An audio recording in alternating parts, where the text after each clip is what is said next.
é uma missa simulada, como se fosse mais ou menos, tá?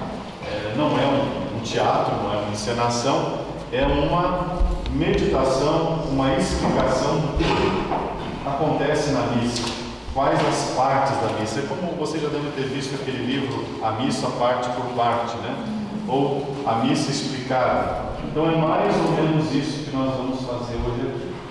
As leituras que nós escolhemos, a primeira leitura, o Salmo, e a segunda leitura são do dia de hoje, e depois o Evangelho. Vocês vão ver que eu vou pegar na Bíblia para ler, porque eu peguei o Evangelho da narrativa da última ceia de Jesus com os seus discípulos, né? Então, a gente escolheu esse texto porque é justamente a narrativa da última ceia, de onde brota a celebração da Eucaristia, tá bom? Então, não é uma aula também, nós estamos nos propondo a fornecer, digamos assim, uma meditação para que vocês consigam, quando vocês forem participar da missa, entender aquilo que está acontecendo.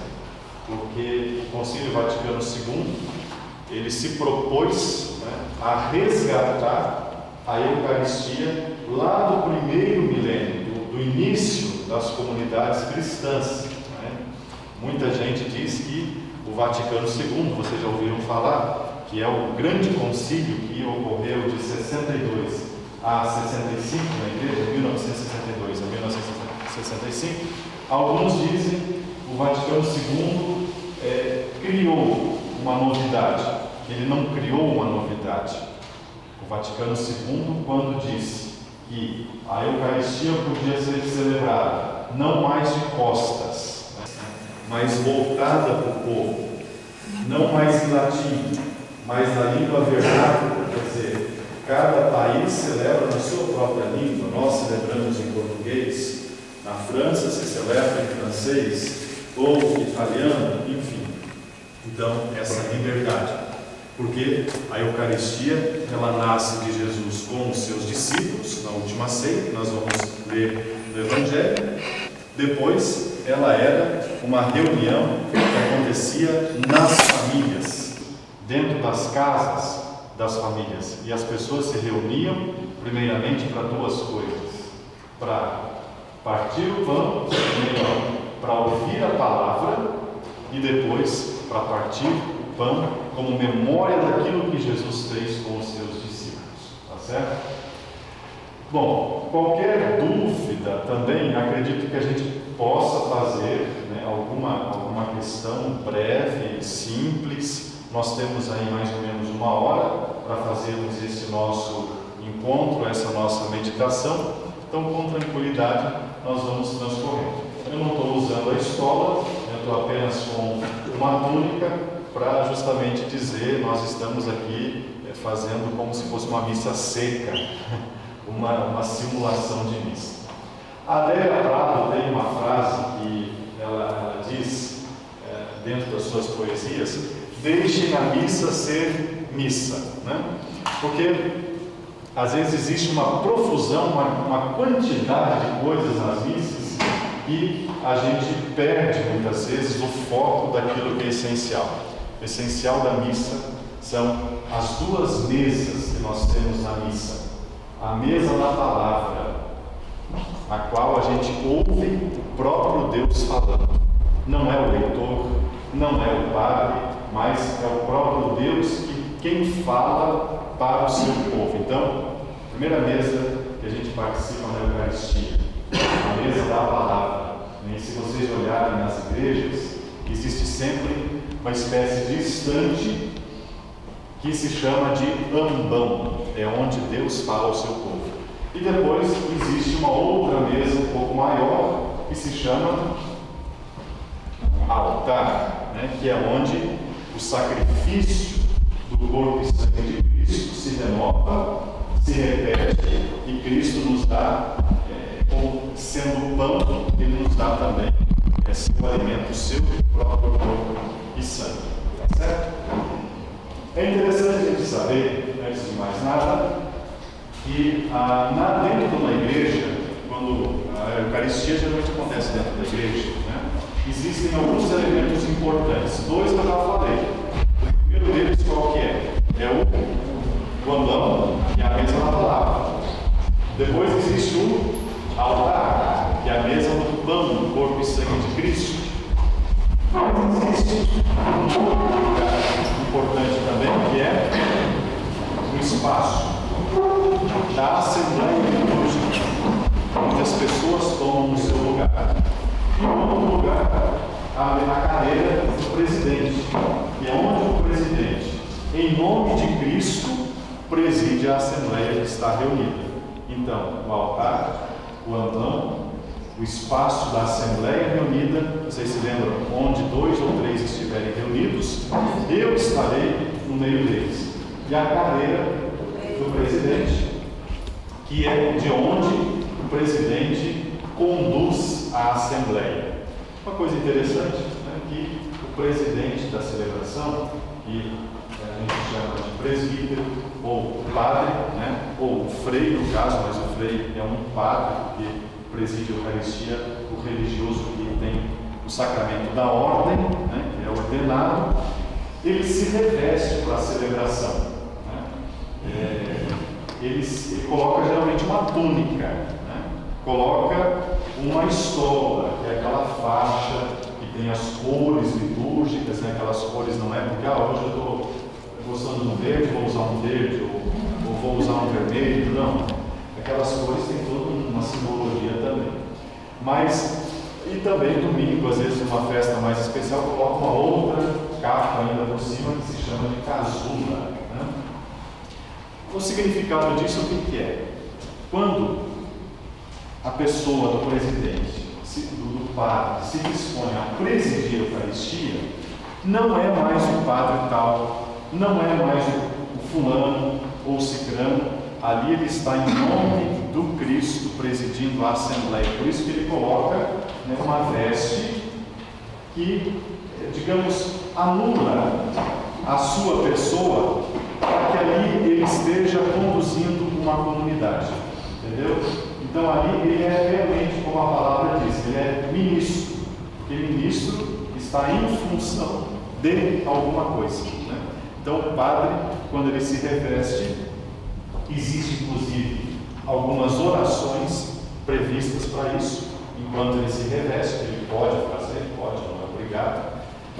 Ali é como se ele estivesse sentindo que a graça do Cristo esteja com ele, para que ele conduza a celebração. Então, a celebração, não vou falar aquilo que eu quero, agora eu quero dar o meu recadinho, e aí eu vou usar a Eucaristia para dar o meu recadinho. Não. O recadinho que se dá na Eucaristia é sempre a partir da palavra de Deus. Ali não é a minha vontade que deve ser feita, mas é, né, a vontade do Cristo. A Assembleia que está reunida tem a predominância. Vocês entendem? Por isso que ele se reveste. Por isso que não vai aparecer a roupa que eu mais gosto, mas vai aparecer a veste do meu serviço, do meu jaleco, meu avental, a minha opa, que é a túnica, no caso que a gente chama. Então, nós vamos dar início à nossa celebração, e aí eu vou explicando assim, parte por parte. Então, o povo está reunido.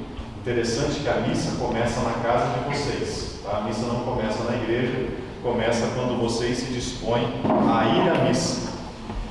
E o padre nunca invoca a Santíssima Trindade. Vamos começar invocando a Santíssima Trindade. Não. A Santíssima Trindade, a partir do momento que a Assembleia está reunida, a Trindade já está junto com o povo. Onde 2 ou 3 estiverem, ali eu estarei no meio deles. Então nós não vamos invocar a Trindade.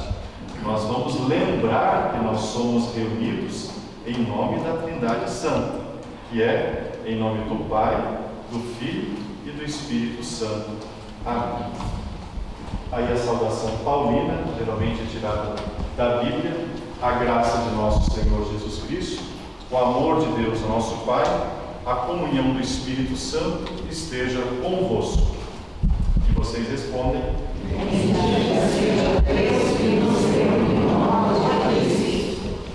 Quando a gente se reúne para a Eucaristia, nós lembramos que somos imperfeitos e somos necessitados da misericórdia de Deus.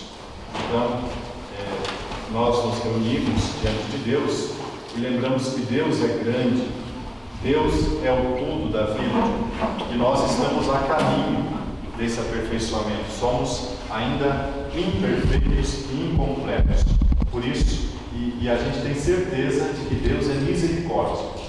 Por isso, não é, digamos assim, uma confissão que a gente faz, mas a gente lembra, somos todos pecadores e nós confiamos na misericórdia de Deus. Por isso, numa atitude de humildade, vamos confessar os nossos pecados, lembrando que somos pecadores. Vamos rezar aquela oração?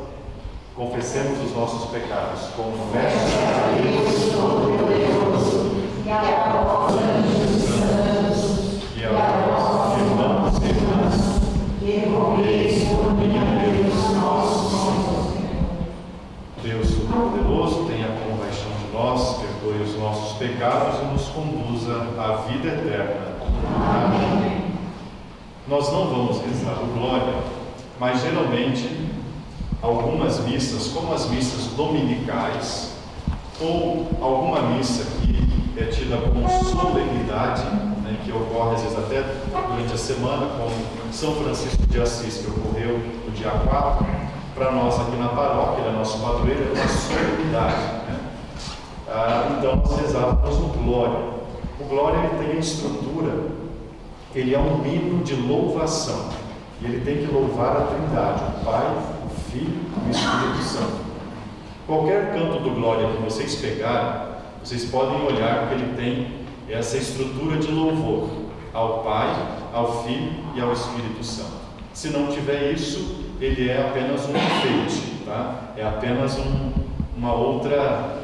outro canto, às vezes alegre, até bonito, mas o Glória precisa ter aquela estrutura do Glória ao Pai, do Glória ao Filho. O Pai geralmente é louvado porque ele cria, o Pai é o Criador, o Filho é o que salva, né? E o Espírito Santo é aquele que consola, é o defensor, é o advogado. Então, todo Glória que vocês observarem, a letra do Glória, quando é fiel ao original, ela tem essa estrutura trinitária que a gente fala. E aí depois, nós entramos na oração da coleta. A oração da coleta é a intenção que reúne as intenções que a Assembleia trouxe no coração. Você já lembrou do que você vai rezar hoje na Eucaristia? Às vezes é pela saúde de alguém, ou pelo relacionamento, a família que está difícil, ou você está precisando de mais fé, talvez, está precisando de mais coragem. Então isso tudo você coloca também no coração de Deus. E a oração do dia, a oração da coleta de hoje, diz assim: Deus eterno e todo-poderoso, aumentai em nós a fé, a esperança e a caridade, e dai-nos a amar o que ordenais, para conseguirmos o que prometeis. Por Cristo Senhor nosso. Amém. Tá? Isso que nós fizemos agora se chama de ritos iniciais. Os ritos iniciais, esse primeiro bloco, feito pela saudação do presidente, pelo ato penitencial, pelo Glória e pela oração da coleta. Feito isso, nós partimos para um outro momento, ainda dentro do primeiro grande bloco da Eucaristia, da mesa da palavra, que agora nós entramos ouvindo a palavra de Deus. Agora Deus vai nos falar, por isso que nós vamos ouvir as leituras, tá bom? E geralmente, uma leitura do Antigo Testamento, um salmo, aí uma leitura do Novo Testamento aos domingos, porque no dia de semana só tem uma leitura e um salmo, e já passa para o Evangelho, e depois o Evangelho, obviamente. Aliás, a segunda leitura geralmente tirada do Novo Testamento, uma carta paulina, a carta de Tiago, ao Pedro, enfim, é uma carta do Novo Testamento. E depois do Evangelho. Tá bom? Então vamos ouvir as leituras. Do profeta Jeremias. Isso diz o Senhor: exultai de alegria por Jacó, aclamai a primeira das nações, tocai, cantai e dizei: salva, Senhor, teu povo, o resto de Israel. Palavra do Senhor. Graças a Deus.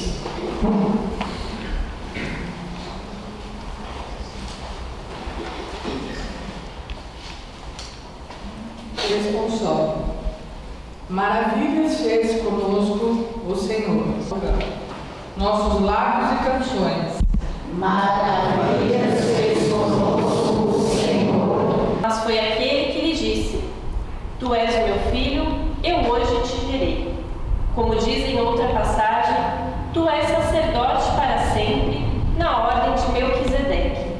Palavra do Senhor. Graças a Deus. Nós ouvimos uma leitura, no caso hoje do profeta Jeremias, um salmo, que é o Salmo 125, se eu não me engano, e agora uma carta, um trecho da carta aos Hebreus. Isso, liturgia da palavra, existe uma dignidade. Só que o Evangelho, ele tem, digamos assim, um lugar especial dentro dessa liturgia da palavra, por isso que a gente escuta o Evangelho de pé na igreja, E antes do Evangelho, geralmente se faz o quê? A gente canta um aleluia, se não for no período da quaresma, a gente canta um aleluia, porque a gente está preparando o coração para se tornar uma terra boa, para que os nossos ouvidos possam ouvir e acolher essa palavra que vai cair dentro dos nossos corações. Então, o Evangelho ele está no topo, digamos assim, dessa dignidade. É como se os profetas falaram, os escritores sagrados escreveram, mas o Evangelho agora é o cume da revelação de Deus falando ao seu povo. Que a gente não pode perder de vista que Jesus é o auge da revelação de Deus. É como se todas as outras leituras preparassem o Evangelho, mas Jesus é a revelação própria de Deus que fala a todos nós. Como são escolhidas essas leituras?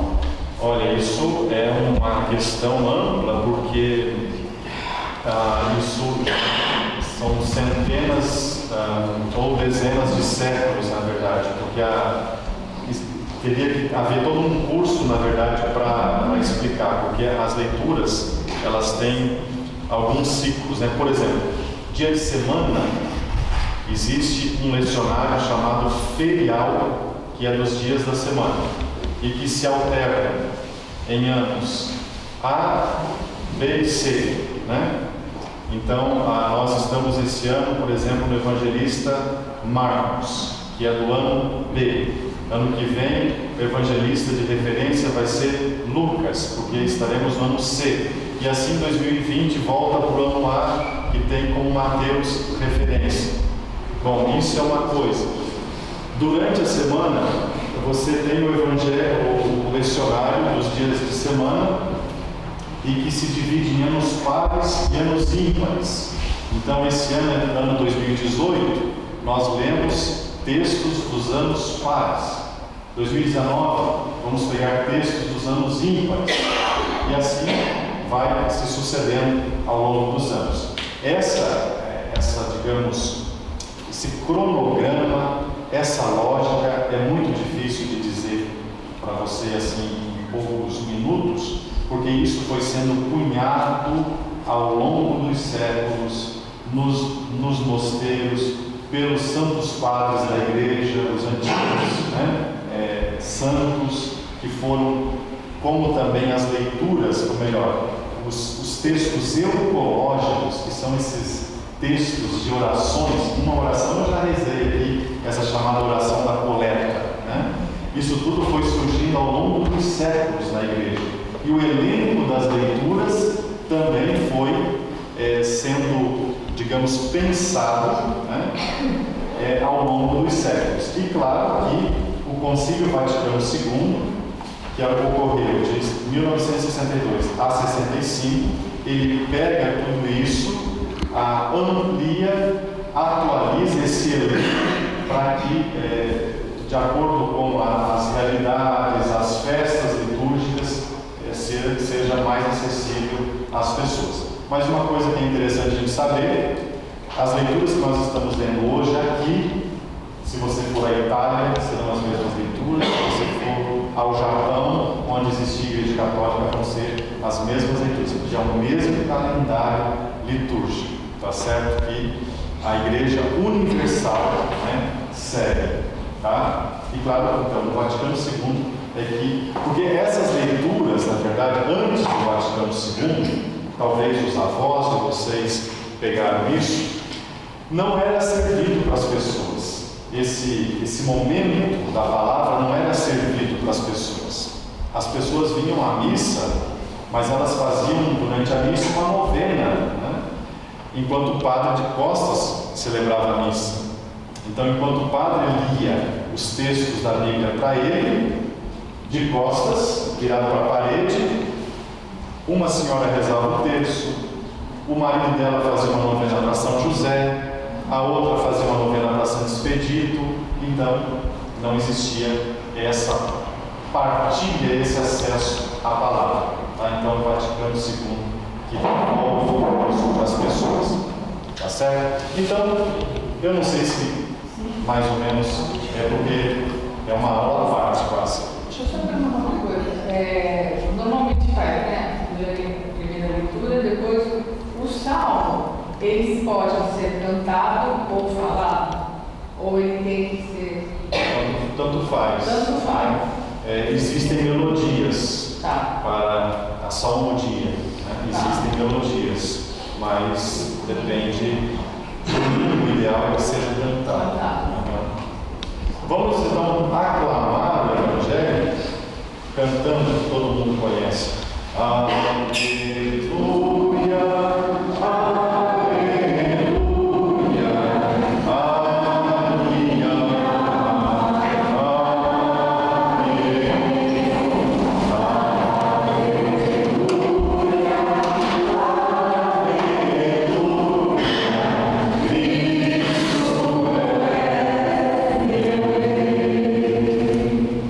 O Senhor esteja convosco. Anúncio do Evangelho de Jesus Cristo segundo Mateus. Ao cair da tarde, Jesus se pôs à mesa com os 12. Enquanto comiam, disse-lhes: Eu lhes garanto, um de vocês vai me entregar. Eles ficaram muito tristes e um a um começaram a perguntar: Por acaso sou eu, Senhor? Jesus respondeu: Aquele que se serviu comigo do prato, esse me entregará. Filho do homem se vai, como está escrito a respeito dele. Mas ai daquele homem por quem o Filho do homem for entregue. Seria melhor que esse homem não tivesse nascido. Judas, seu traidor, perguntou: Por acaso sou eu, mestre? Jesus respondeu: Você o disse. Enquanto comiam, Jesus tomou um pão e, abençoando, partiu e deu aos seus discípulos, dizendo: Tomem, comam, isto é o meu corpo. E tomando um cálice, dando graças, deu a eles, dizendo: Bebam dele todos, pois isto é o meu sangue da aliança, que é derramado por muitos para o perdão dos pecados. Eu lhes digo, de agora em diante, não beberei deste fruto da videira, até o dia em que beberei com vocês o vinho novo no reino do meu Pai. E, tendo cantado o hino, saíram para o Monte das Oliveiras. Palavra da salvação. Glória ao Senhor. Vocês podem sentar um pouquinho? Então, uma coisa para a gente saber também, que na missa existem algumas procissões, né? A primeira procissão seria a procissão da entrada do presidente com a equipe de celebração para o altar.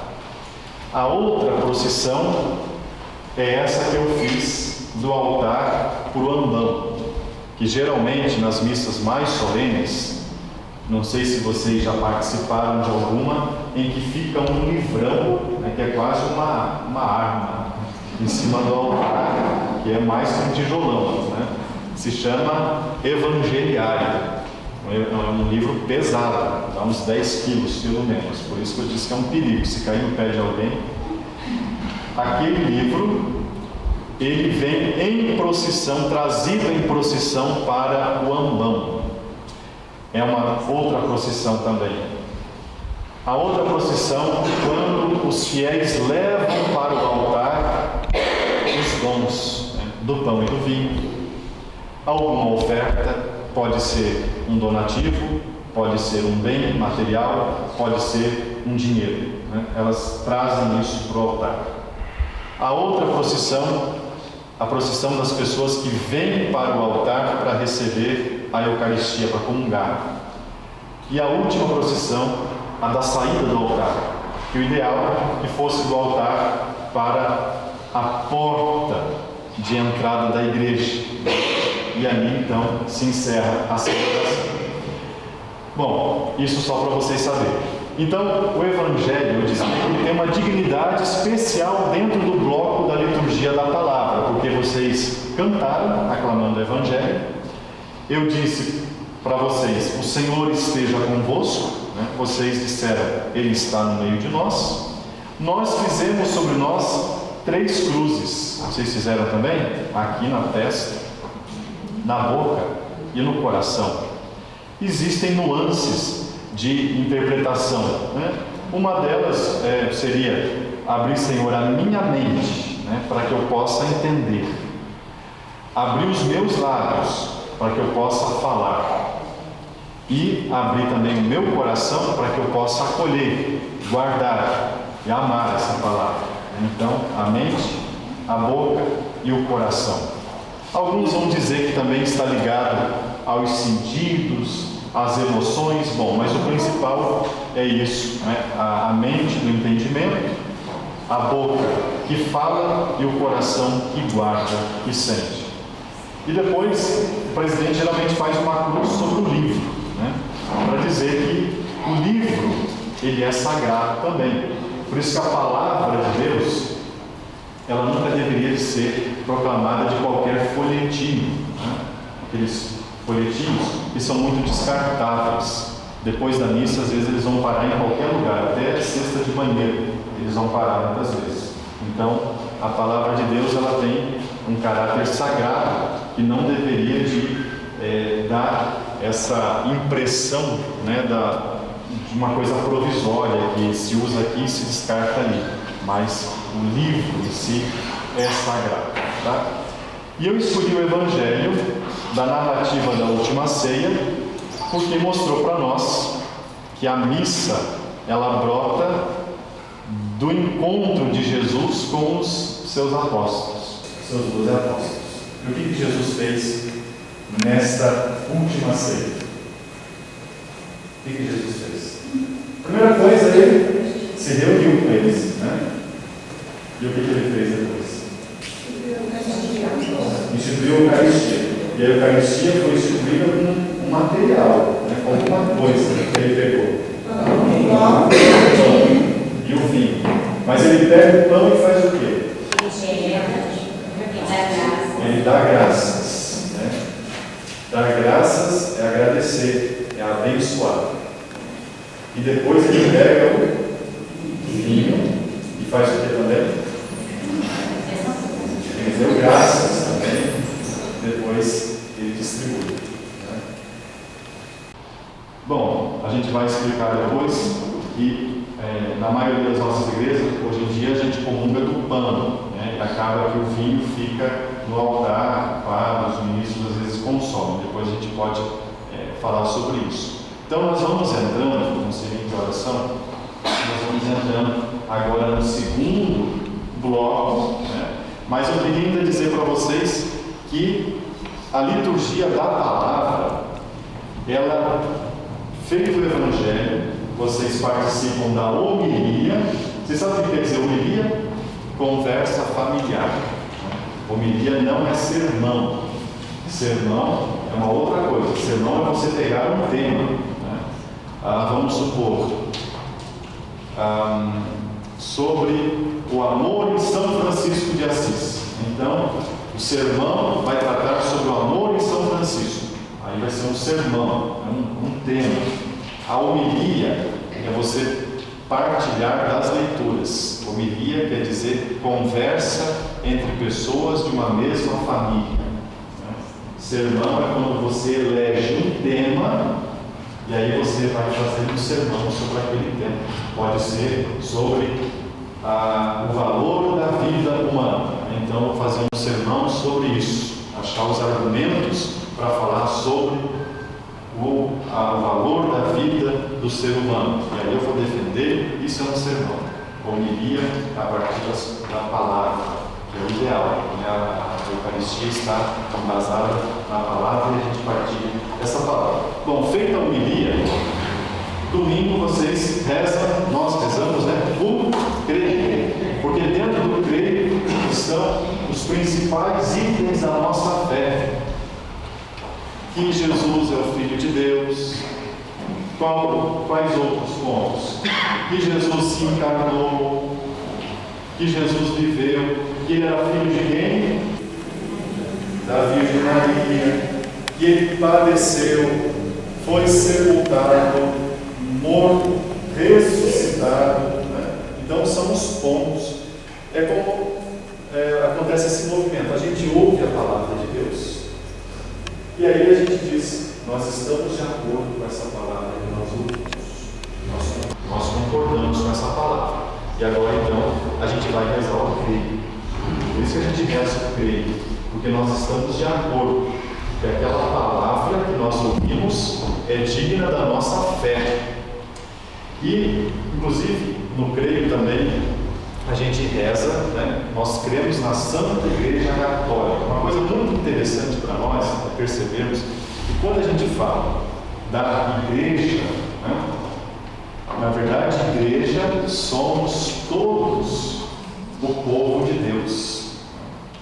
Porque às vezes a gente acha assim: está rezando, mas então está rezando só pelo Papa, está rezando pelos bispos.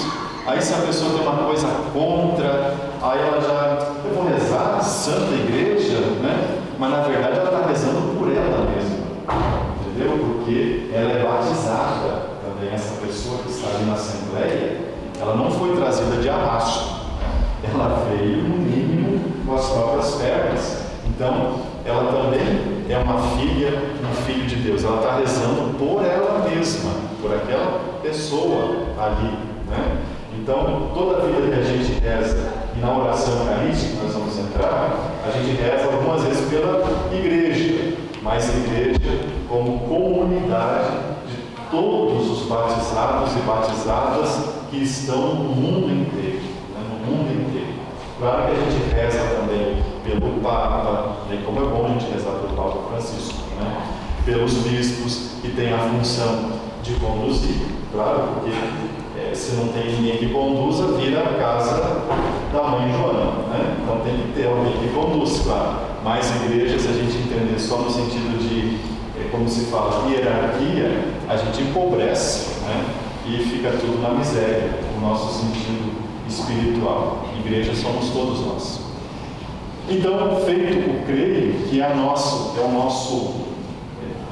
aprovação, aquilo tudo que nós estamos celebrando, a nossa fé, a gente dirige as preces para Deus.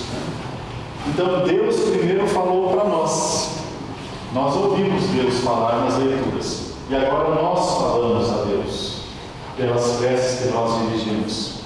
Tanto que existe uma questão didática nisso. O ideal é que as leituras sempre sejam feitas do ambão, de onde Deus fala ao seu povo, e as preces sejam sempre feitas de uma outra instante, que é de onde o povo fala para Deus.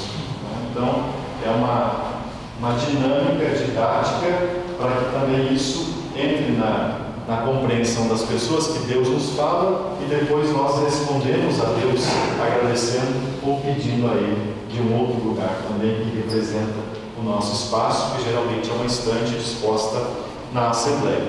E aí nós entramos num outro segundo grande bloco, que eu dizia, os dois grandes momentos: a mesa da palavra, composta pelos ritos iniciais, o ouvir a palavra, a partilha da palavra, que é a homilia, o creio quando há, as preces quando são preparadas também.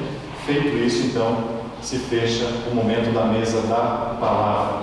E aí a gente entra no rito eucarístico, que é quando a comunidade apresenta a sua vida ao Senhor, por ela mesma, pelo canto, pelos dons que a comunidade também apresenta.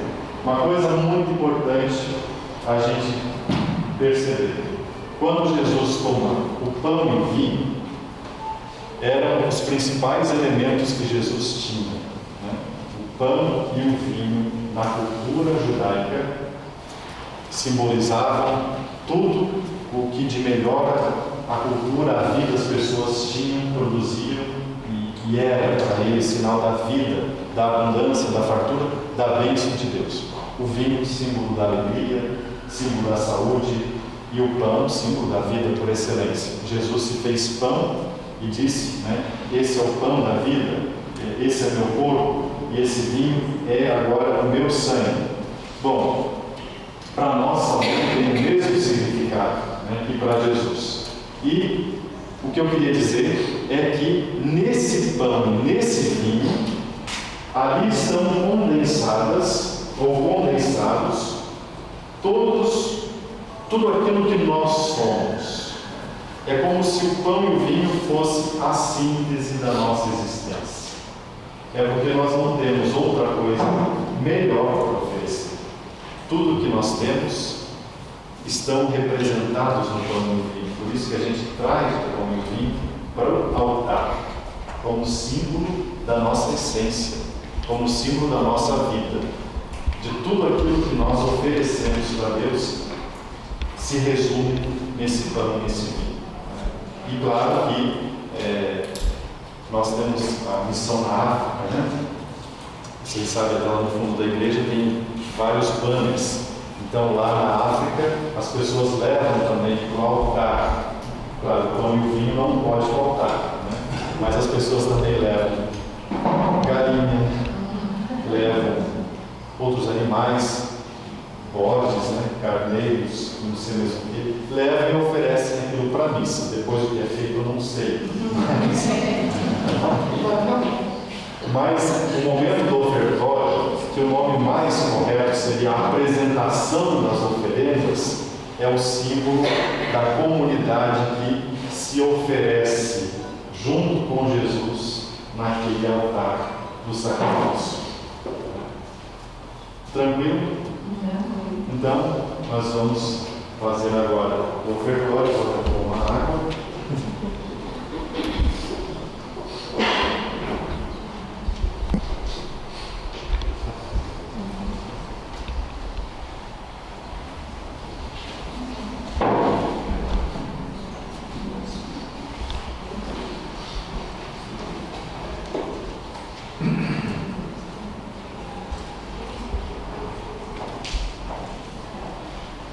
Nós escolhemos hoje trazer pão, porque a hóstia que nós consagramos na missa é pão também. É um pão, trigo e água, porque o pão que Jesus consagrou era um pão sem fermento, e a hóstia daquele jeito, fininha e tal, por uma questão prática. Imagina, porque o pão consagrado, o pão feito corpo de Cristo, ele também não pode se perder, ele tem que ser, se sobrar alguma coisa, tem que ser conservado, não pode ficar caindo coisas, migalhas no chão, enfim, ele tem todo um trato especial, assim como também o vinho. Então, a hóstia facilita esse cuidado. Hoje nós trouxemos pão para vocês terem bem presente que a Eucaristia, o pão que nós usamos fazemos na missa é pão, né? É pequenininho, mas a gente não vai à missa para encher o estômago, a gente vai para alimentar a fé, tá? Então, por isso que, mas não haveria problema se a missa também na missa fosse consagrado um pedaço de pão, mas por uma questão de, como falei, de ordem, prática, questões assim importantes que na verdade se usa a hóstia. Bom, existem algumas orações que o presidente da Assembleia reza quando ele toma o pão. Vocês lembram que a narrativa, todas as narrativas da última ceia falam que Jesus tomou o pão e deu graças. Na missa também é feito isso. Estando o pão sobre o altar, o presidente toma em suas mãos, em nome de Cristo, e ele reza: Bendito sejais, Senhor Deus do Universo, pelo pão, fruto da terra e do trabalho humano que vos apresentamos, e para nós se vai tornar o pão da vida. E a Assembleia reza, só que geralmente tem um canto que a Assembleia está cantando, então não se reza, mas o presidente faz essa oração que eu fiz. Ele oferece a Deus o pão como fruto da terra e do trabalho humano que vos apresentamos, e para nós se vai tornar o pão da vida. A Assembleia geralmente reza: Bendito seja Deus para sempre. E aí, o cálice com o vinho e um pouquinho de água, uma gota geralmente, para simbolizar o quê? A divindade de Cristo. O vinho, quantidade maior. E uma gota da água, ou de água, para simbolizar a nossa humanidade. Então, a humanidade e a divindade, humano e divino, no mesmo caso. E aí, o presidente reza novamente: Bendito sejais, Senhor Deus do Universo, pelo vinho, fruto da videira e do trabalho humano que vos apresentamos, e agora se vai tornar para nós o vinho da salvação.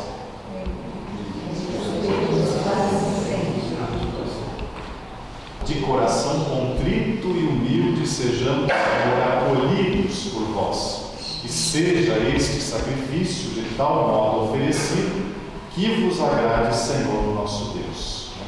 Então, nós oferecemos um sacrifício de coração contrito, e a gente pede para que o Senhor olhe com generosidade esse sacrifício. E aí vem outro gesto de lavar as mãos. Não. Se subentende que lavar as mãos não pode fazer. Se subentende que o presidente já tem entrado com as mãos limpas, para a missa. Tá? Ele vai fazer, isso aqui é um gesto, pode segurar. Esse aqui é um gesto de purificação. É um resquício ainda trazido do antigo tempo, quando se recebiam, por exemplo, animais, fruto realmente da terra, que poderia ser batatinha, bananas, que se tomava desses frutos, aves, pássaros, enfim. Então imagina como ficavam as mãos, que precisavam realmente serem lavadas. Atualmente a gente não lida mais com essa abundância de frutos, mas se mantém o gesto de purificação. Então a gente reza para que o Senhor nos purifique dos nossos pecados. Essa oração que a gente reza, para que o Senhor nos purifique dos nossos pecados, porque o presidente que está presidindo a celebração, ele não é um ser perfeito, ele não é um ser angelical, ele é um ser humano revestido, ordenado para essa função também, como para outros sacramentos e outras funções, mas ele precisa também, como a carta aos Hebreus hoje vai dizer, ele também precisa ser perdoado dos seus pecados, né? Porque tem gente que acha que o presidente é um ser de outro mundo, né? Não, nós somos deste mundo, tá? Nós vamos entrar então agora na liturgia eucarística e nós vamos, aí temos mais uma oração, né, que é a oração do dia, quando ele diz assim: orai, irmãos e irmãs, para que este nosso sacrifício seja aceito por Deus Pai Todo-Poderoso. E a Assembleia responde: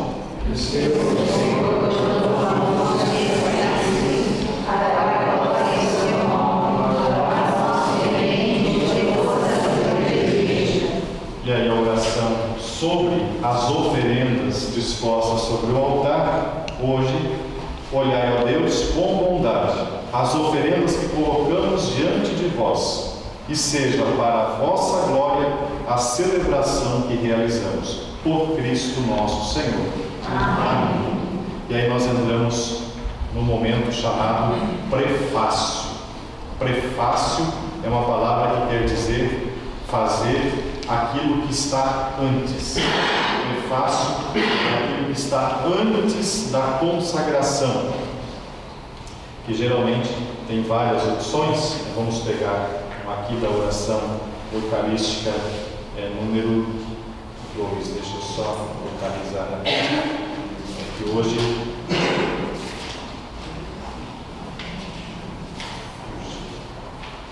é que aqui é tudo ao vivo e a cores, né?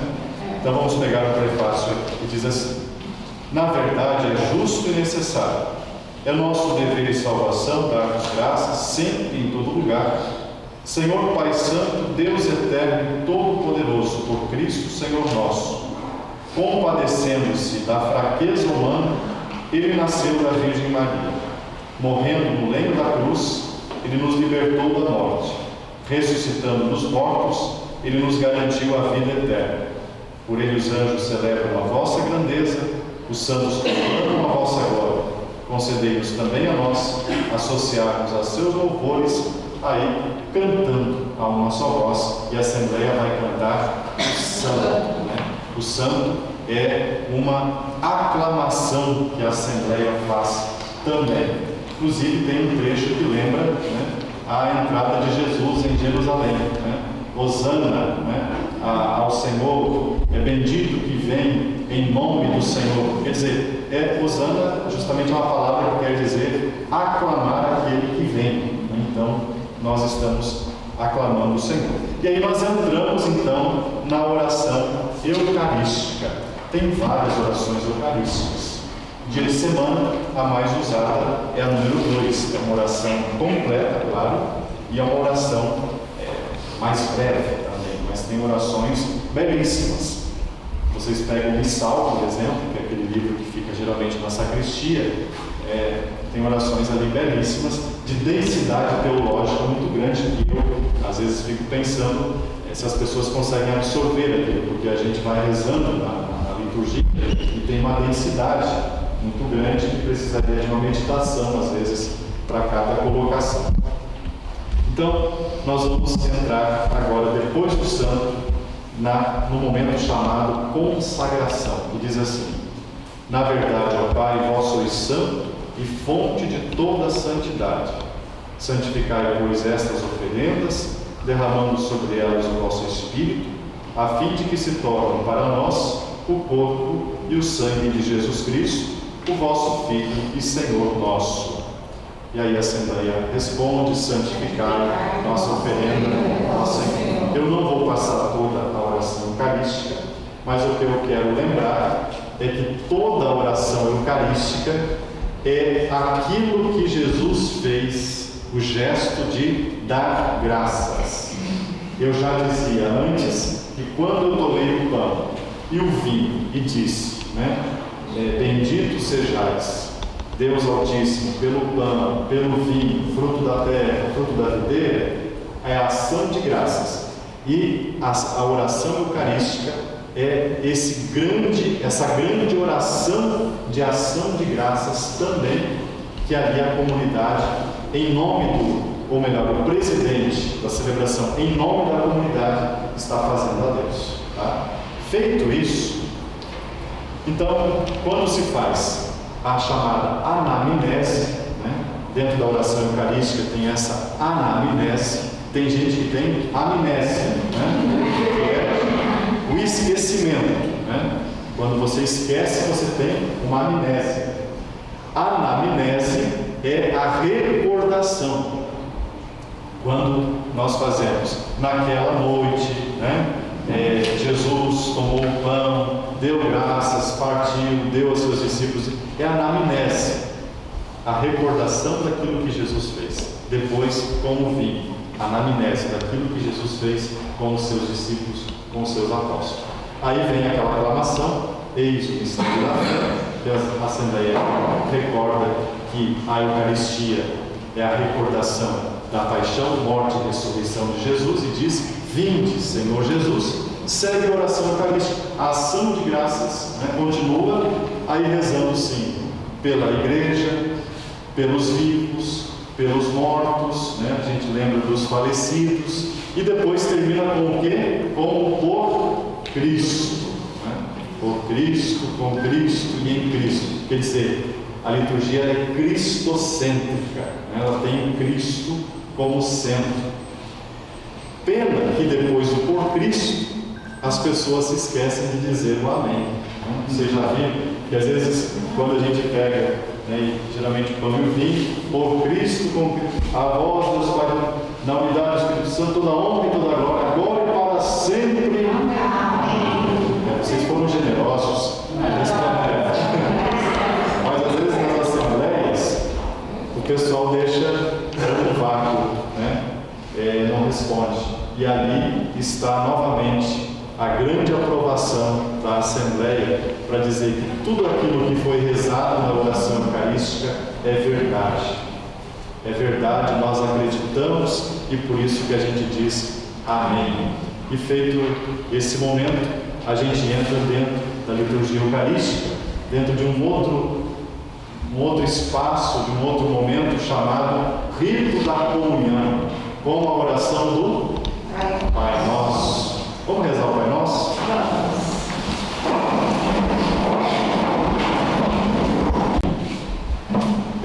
Pode sentar. Até eu fui induzido no amém agora. Esse amém, no final, do Pai Nosso não existe. Porque o Pai Nosso, uma que foi ensinada por Jesus, né? E Jesus não colocou o amém na oração do Pai Nosso. A outra é porque a oração do Pai Nosso é como se ela continuasse.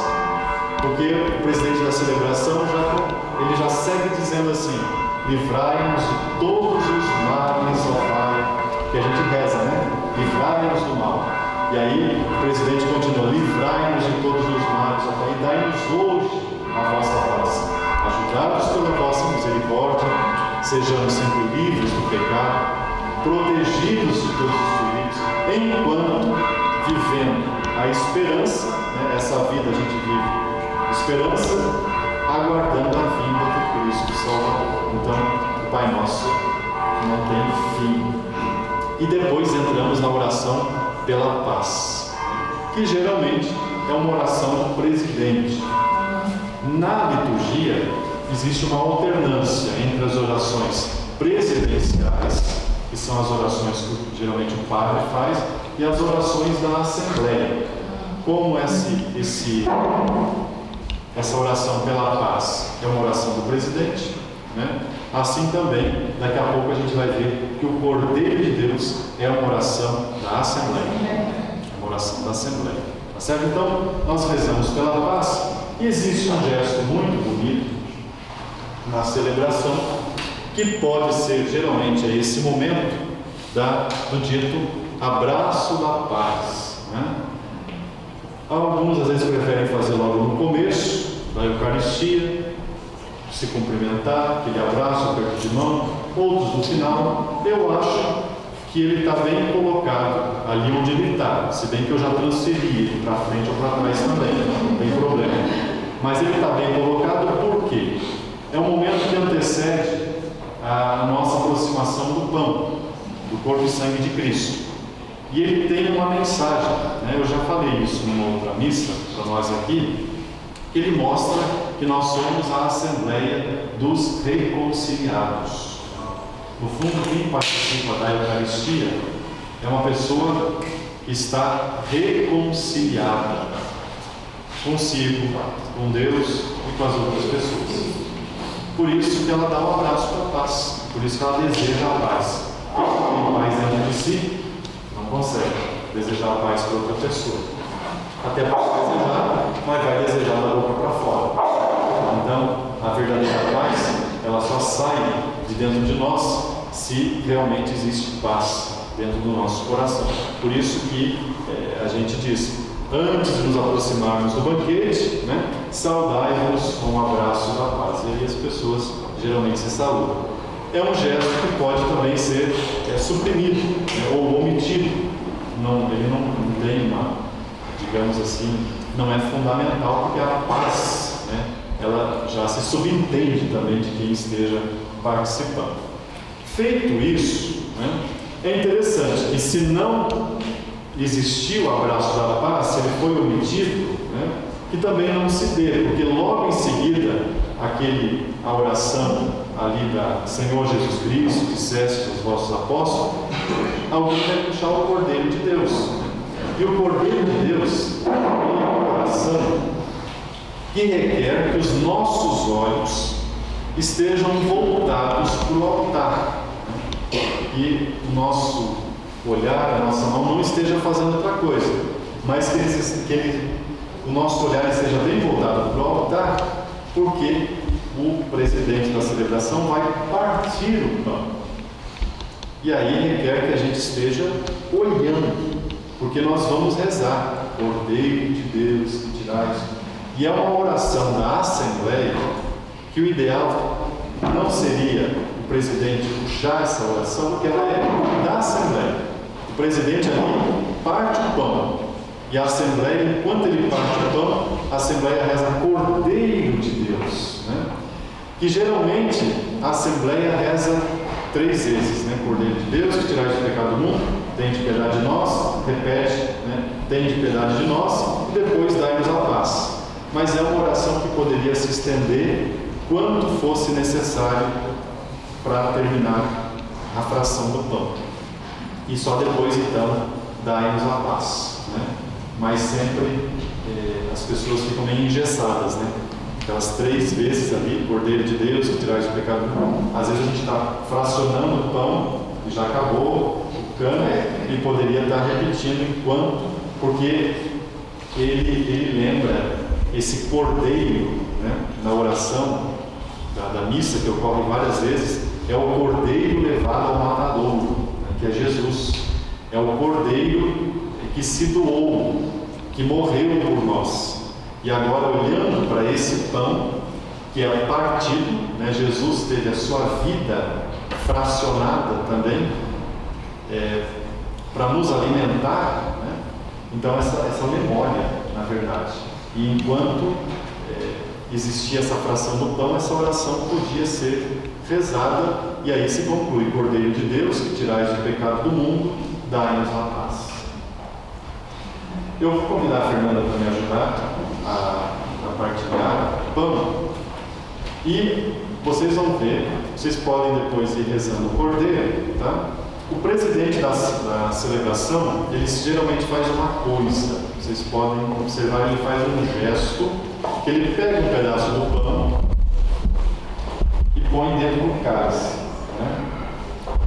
Essa união, são 2 significados. Um deles, para dizer que quem comunga do pão está comungando do cálice também. É a unidade. Não existe separação do corpo e sangue de Cristo. A outra vem de uma questão simbólica da história, para dizer que a missa que era celebrada pelo bispo na catedral está em unidade com a missa celebrada nas demais igrejas. Tem esses dois significados, a unidade, pão e vinho, o corpo e o sangue, uma coisa só. E depois a unidade, vamos dizer assim, fraterna das comunidades. A missa do bispo, que o bispo é o cabeça da igreja local, né, da diocese, está em unidade, está em sintonia com todas as outras eucaristias que são celebradas. Por isso que esse pedacinho de pão ali no cálice. Então, o ministro da Eucaristia, da comunhão, ele não precisaria tocar no vinho se ele pegasse só a hóstia ou Não precisa. Não precisa porque quem comunga de um está comungando do outro, entendeu? E então é isso. Por questões de praticidade, né? Hoje em dia, às vezes quando tem missas com poucas pessoas, às vezes a gente até faz sobre as duas espécies, né? Mas uma igreja cheia, como é que pode às vezes pingar, demoraria muito por mais recipientes que a gente tivesse, cálices, né, distribuídos pela igreja, tem a dimensão prática também, né, com tudo isso. Tá bom? Isso. Enquanto se alguns animadores também na verdade, a gente, o animador, precisa estar em sintonia com o celebrante, porque a gente começa o cordeiro exatamente na hora que começa a fração. A gente não pode puxar o cordeiro antes do celebrante que está conduzindo, né? Exato. Aconteceu já algumas vezes de eu ainda estar dando o abraço da paz, de repente eu já ouço lá o instrumento cantar, os cantores puxar o cordeiro e eu tenho que voltar. Mas na verdade é o altar quem dá o pão. Então o cordeiro ele brota justamente como uma oração a partir da fração. Não existe oração do cordeiro se não houver fração do pão, entendeu? É a fração do pão que inspira a oração do Cordeiro de Deus. É só uma coisa, antes, né, na hora da consagração, voltando um pouco à missa, né? Então, assim, a hora de tocar o sino. Porque antigamente não se tocava o sino, né? Então, eu gostaria que o senhor explicasse um pouco, porque na hora, no momento certo. A sineta, né, esse sinetinho, ele é um resquício ainda, só para a gente entender, das celebrações antes conciliares. Diante do concílio, quando a missa era celebrada de costas, então o acólito, né, era o sacristão, na verdade chamado, ele tocava uma sineta para dizer para as pessoas que tinha uma coisa importante para elas olharem. Então, geralmente o padre estava de costas, e aí cada um, como eu falava antes, estava fazendo uma ladainha, outro estava fazendo um terço. Na minha terra, tem um pessoal mais antigo, eles dizem assim: você foi no terço hoje? Na verdade, está perguntando se a pessoa foi para a missa ou se a pessoa foi para a celebração da palavra, né? É resquício dessa época. Então, o presidente da celebração estava de costas, fazendo as leituras, a celebração da Eucaristia, e aí o sacristão, quando ele elevava a hóstia, ele tocava a sineta para as pessoas erguerem os olhos e olhar. Então vem dessa época, para dizer que está no momento principal. Né? Depois a gente vai ter que ver a questão do momento principal. Mas vem desse momento. Agora, o que mais assim hoje em dia se usa é o momento quando a gente mostra o pão e o vinho para as pessoas. Né? O momento da elevação, que se diz. A gente tem que ter um cuidado, porque a igreja ensina o seguinte: tanto a liturgia da palavra como o pão eucarístico, eles têm igual dignidade. Porque tem gente que, basta eu chegar na hora da consagração e que eu vou comungar e beleza. Né? Outro dia, querendo ou não, a gente vê, porque tinha pouquíssima gente na igreja, a pessoa entrou na hora do cordeiro e veio direto para o altar. Aí eu acho que também é um pouco de exagero, né? Claro que a gente entende que trânsito é complicado, mas porque no fundo muita gente entende a liturgia da palavra como se fosse uma espécie de antimissa, né? Basta eu chegar na hora ali da dita consagração ou da comunhão que eu posso comungar, e o resto é como se fosse um detalhe ou um preenchimento. E não é. A igreja ensina que tanto o ouvir a palavra como o pão, eles têm igual dignidade, nesse único ato de culto que a gente chama de Eucaristia. Eu respondi? Respondeu. Só que assim, na verdade, você ainda pode colocar 3 vezes, né? Não tem, pode, não tem uma lógica. Isso não tem uma regra, não tem uma regra, porque isso varia muito de lugar dos ministros para ministros, então não tem uma regra. Alguns fazem o toque da sineta quando a gente faz a chamada epíclise, que é aquela cruz sobre o vinho, que é uma invocação do Espírito Santo, né? Aí eles dão um toque, e depois quando a gente faz a elevação do pão e do vinho, e depois quando ajoelha também, né? Mas eu diria assim, não existe a sineta, na verdade, ela não é uma coisa essencial na Eucaristia. Ela pode ter, como pode também não ter, entendeu? Então, é só para chamar um pouco a atenção, né? Essa questão da epíclise que eu falei, e a gente vai seguir em frente, são 2 momentos da invocação do Espírito Santo. Um, quando o presidente traça a cruz sobre o pão e o vinho, porque ali se pede a invocação do Espírito Santo para que o Espírito Santo transforme o pão em corpo de Cristo e o vinho em sangue de Cristo. E depois, se vocês observarem, um pedido também para que o Espírito Santo desça sobre a Assembleia. Vocês lembram que eu dizia que a Assembleia, o pão e o vinho, a pessoa do presidente e a palavra do Ambam são sinais da presença do Cristo reunido, né? Então, tem uma importância muito grande. Vamos partir o pão, então? Vocês querem rezando o Cordeiro de Deus?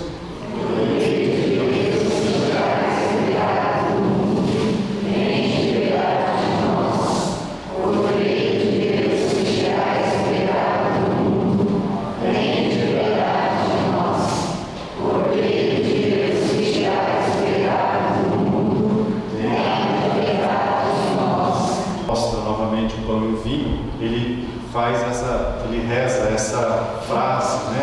Esse versículo bíblico: eis o Cordeiro de Deus que tira o pecado do mundo. É uma frase dita por São João Batista, quando João Batista estava no deserto com os seus discípulos. João também tinha discípulos. Ele aponta para Jesus e diz: eis o Cordeiro, né? Que tira o pecado do mundo. Então, diz que a partir dali alguns discípulos começaram a seguir Jesus. Discípulos que iam com João começaram a seguir Jesus, né? E essa frase então volta sempre na Eucaristia. Depois a Assembleia responde: eu não sou digno de que entre em minha morada. É a frase daquele centurião romano, né? Que ele diz para Jesus que ele tem muitos soldados, né? Subordinados debaixo das suas ordens, né? Se diga a um, vai e faz isso, ele faz. Se diga a outro, faça aquilo, ele faz, né? Mas ele confia na palavra do Senhor, né? Quando Jesus diz que vai à casa dele, né? Ele diz Senhor, porque ele não era do grupo de Jesus, ele era romano. Os romanos oprimiam os judeus, os impostos, os trabalhos, e ele sabe disso. Mas ele diz para Jesus: eu não sou digno de que entreis na minha casa, mas diga uma só palavra e eu serei salvo, né? Quer dizer, a palavra, ele não nomeia qual que é a palavra de Jesus, mas ele sabe que a palavra de Jesus, né, tem poder. A palavra de Jesus é salvadora, tá? Então, para vocês verem que a liturgia está toda embasada também nas Escrituras. Bom, então vocês vão fazer a comunhão.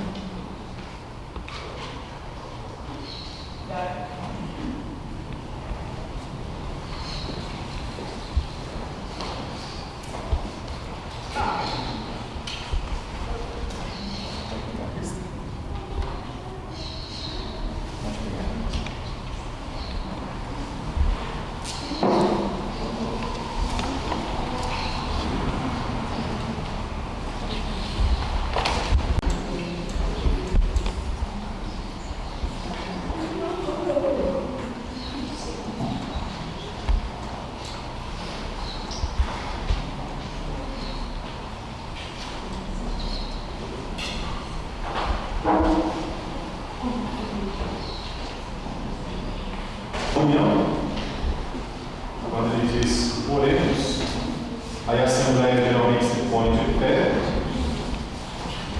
E nós concluímos assim o Eucarístico. Ó Deus, que os nossos sacramentos produzam em nós o que significam, a fim de que um dia entremos em plena posse do mistério que agora celebramos. Por Cristo nosso Senhor. Amém. Com a oração, vamos sentar de novo? Com a oração pós-comunhão, aí sim a gente encerra o rito eucarístico, que é esse momento dentro da liturgia eucarística, né? E aí tem espaço sim para os avisos, alguma coisa de utilidade na comunidade, tá? Acolhida às vezes uma criança que vai ser batizada na comunidade, a visitantes, sempre fora do rito eucarístico. Nunca deveria haver aviso antes da oração do oremos, porque ali a gente está dentro do eucarístico, entendeu? Só para não confundir as pessoas. Então a gente encerra o rito da Eucaristia, o rito eucarístico, melhor dizendo, com uma oração pós-comunhão. Aí depois sim, até a bênção final, a gente pode fazer ali aquelas acolhidas, os avisos de utilidade na comunidade. E aí vem a bênção final, né? Que é dada sobre o povo e de paz que o Senhor nos acompanha. E as pessoas respondem. Uma coisa que eu gostaria de dizer, que na liturgia, assim como a palavra cordeiro aparece muitas vezes, que eu já falei, o cordeiro está sempre fazendo ponte, o cordeiro é Jesus, né? O cordeiro sem mancha, lá no Antigo Testamento, que o povo que estava saindo do Egito abateu, comeu, o sangue do cordeiro aspergido sobre as casas com o sangue do cordeiro não seriam exterminadas, isso lá no Antigo Testamento. Jesus, no Novo Testamento, é tido como o Cordeiro de Deus, manso, levado ao abatedouro, né? Ele não revidou, ele não gritou, mas ele foi como manso cordeiro ao matador. Jesus. Isso é uma coisa, o cordeiro, que fala muito bem, a gente às vezes não entende o que quer dizer. A outra questão, corpo e sangue. Fala muito também que vamos comer da carne e vamos beber do sangue. E Jesus disse: quem comer da minha carne vai viver eternamente. Quem beber do meu sangue também não irá morrer. Quer dizer, o corpo, a carne, o sangue, o corpo e sangue de Cristo é sinal da essência de Cristo. Entendeu? Não vamos entender isso como uma coisa mágica. Quem comunga do corpo e sangue de Cristo material tem que comungar também do Cristo, daquilo que foi Jesus, a sua essência, o seu amor, a sua fé, a sua misericórdia, a sua compreensão. Então, comungar a carne e o sangue de Cristo não é que nós somos ou sejamos canibais. Ninguém é antropófago ou canibal, mas o corpo e o sangue de Cristo ali são o pão e o vinho consagrados, agora sim feito o corpo e sangue de Cristo, né? Mas comungar da essência de Cristo, porque para a linguagem judaica bíblica, corpo e sangue quer dizer a essência de uma pessoa. Comungar da carne de uma pessoa, do sangue de uma pessoa, é comungar da vida daquela pessoa, dos sonhos, das alegrias, daquilo que é a pessoa, a essência. Quando você conhece uma pessoa muito bem, então você pode dizer que conhece a história daquela pessoa, como se você conhecesse a carne e o sangue daquela pessoa. Porque na compreensão deles, e diferente da nossa, quando a gente fala carne e sangue, a gente tem isso aqui, matéria. Eles entendem muito mais que isso. Tá? Então, só para a gente entender que quando a gente diz comungar o corpo e sangue de Cristo, a gente está dizendo comungar de Jesus, que é Ele mesmo. Certo? Certo. Alguma dúvida? Qual que é esse? Porque o cordeiro, na verdade, é um símbolo associado a Jesus. desde o Antigo Testamento, que se falava do cordeiro, da importância do cordeiro na vida, né, do povo judeu. João Batista, que faz a transição do Antigo para o Novo Testamento, ele aponta Jesus para os seus discípulos, né, os discípulos de João, e diz: eis o cordeiro que tira o pecado do mundo. Esse ser, né, amado, que se chama cordeiro, porque o cordeiro, até hoje, né, na viagem, a gente subindo lá os Alpes em direção ao santuário de La Salette, lá na França, um rebanho de milhares de ovelhas e cordeiros, né, um senhorzinho lá cuidando, e eles mansinhos assim, pastando, né, numa encosta lá nos Alpes. Então é um animal muito obediente, né, muito dócil. Dizem que quando eles são mortos, eles não criam. Então Jesus sempre foi associado ao cordeiro, né, pela sua atitude de mansidão.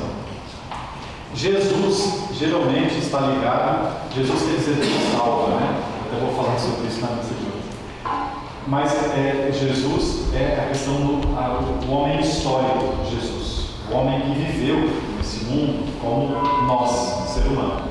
Cristo está ligado ao Salvador, o Cristo da fé, o Cristo Filho de Deus, a dimensão já transcendente, sobrenatural de Jesus. Tá? Gente, agora encerrou.